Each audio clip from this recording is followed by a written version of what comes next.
बहुत समय पहले की बात है। गंगापुर नामक राज्य में विक्रम नाम का एक बहुत साहसी व्यक्ति रहता था। गांव वालों की बहुत मदद करता था। वो इतना साहसी था कि चोरों को अकेला ही पकड़ लिया करता था।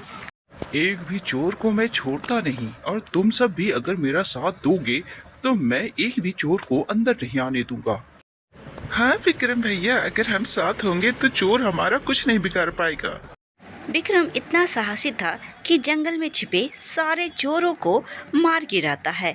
बाकी के जो चोर बच गए थे उन्हें उस जंगल से भगा देते हैं। सारे काम खत्म होने के बाद विक्रम अपने घर को लौट जाता है। उसके घर में कोई परिवार नहीं था। वो बिल्कुल अनाथ था। इसीलिए उसके घर में एक बावर्ची था जो कि उसे खाना बनाकर दिया करता था। विक्रम अपने घर पास बैठकर खाने का इंतजार कर रहा होता है। तभी एक ऋषि मुनि उसके पास आता है। आइए ऋषि मुनि, यहाँ कैसे? आप कौन हैं और कहाँ से आए हैं? मैं दूर किसी गांव से आया हूँ, लेकिन जब से यहाँ आया हूँ सिर्फ तुम्हारे ही बारे में सुन रहा हूँ। तुम बहुत ही साहसी व्यक्ति हो। तुम गांव वालों की बहुत मदद करते हो। तुम बहुत शक्तिशाली और बुद्धिमान हो ना। तुम्हें राजा बनने की इच्छा कभी नहीं हुई क्या? मैंने कभी इसके बारे में सोचा ही नहीं, बस आम जनता की सेवा करने के बारे में सोचा, इससे ज्यादा कुछ नहीं। सोचो, बिना पद के तुम आम जनता की इतनी मदद करते हो। अगर तुम्हें कोई पद मिल जाए तो तुम आम जनता की कितनी मदद कर सकते हो? सारे चोरों को खत्म करने के बाद वैसे भी मेरे पास कोई काम नहीं है। अगर मैं राजा बन भी गया तो अच्छा ही होता, लेकिन मुझ जैसा गरीब राजा कैसे बन सकता है भला? ठीक है, तो तुम सिर्फ राजा बनने के बारे में सोचो, बाकी की मदद मैं कर दूंगा। लेकिन एक बात है, अगर तुम राजा बन जाओगे तो क्या तुम मुझे उचित उपहार दे सकोगे? हाँ, जो कोई भी मुझे राजा बनने में मदद करेगा मैं उसे उचित उपहार जरूर दूंगा।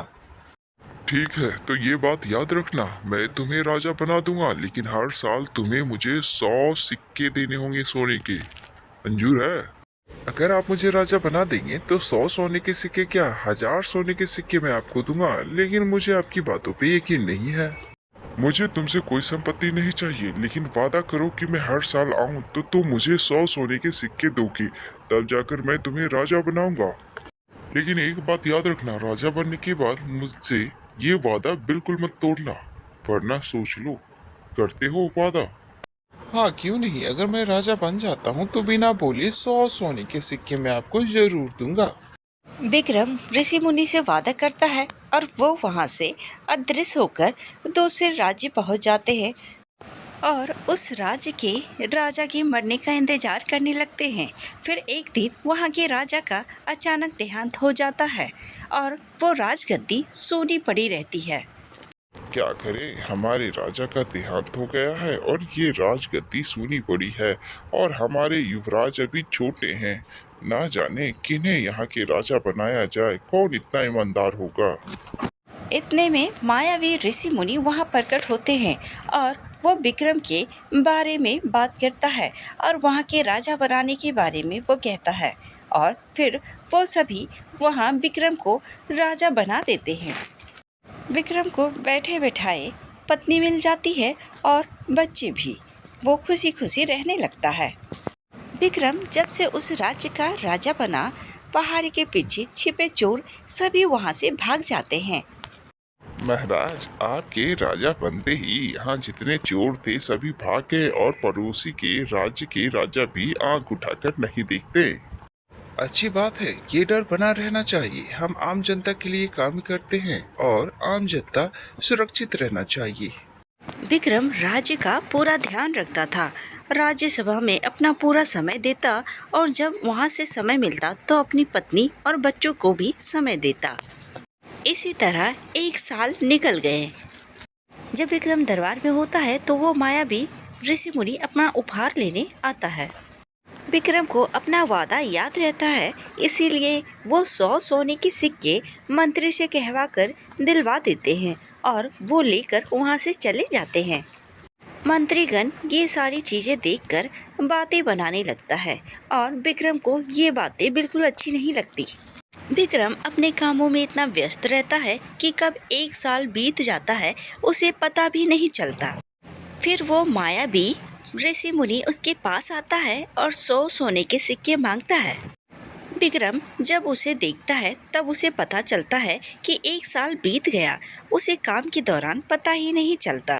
मंत्रीगण से कहकर वो 100 सोने के सिक्के उन्हें दिलवा देता है। विक्रम सभी मंत्री को बात करते हुए देखते हैं तो उसे बहुत बुरा लगता है और वो मायावी ऋषि से कहते हैं, महाशय, हो सके तो आप ऐसे ना आए, 1 साल छोड़कर अगले साल आए। मायावी विक्रम की बातों को अनसुना करके वहाँ से चला जाता है।